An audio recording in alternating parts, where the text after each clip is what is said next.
Students, divide ₹16,000 in the ratio 3:5।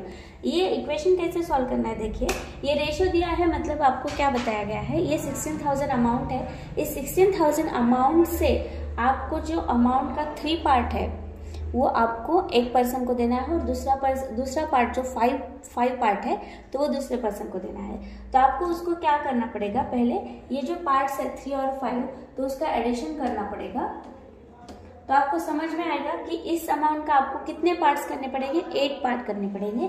और 8 part में से आपको 3 पार्ट एक पर्सन को देना है, और दूसरा पार्ट ये जो 5 पार्ट्स है वो आपको दूसरे पर्सन को देना है।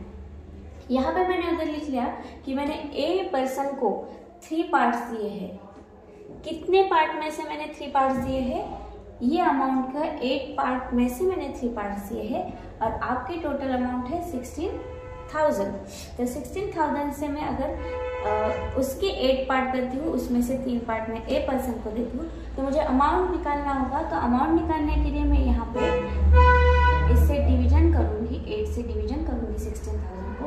16,000 को डिवीजन करने के बाद मेरा आंसर यहाँ पे आता है 2,000, यानी 3 × 2,000 मीन्स मैं ए पर्सन को कितना रुपीज दूंगी, ₹6,000।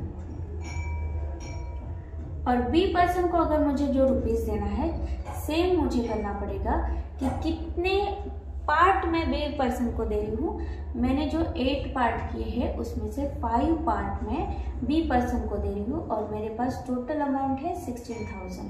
8 1 × 8, 8 2 × 16, यहाँ पे भी 2,000 आएगा, और 5 × 2,000 मीन्स मेरा जो बी पर्सन को देने वाला अमाउंट है वो होता है ₹10,000।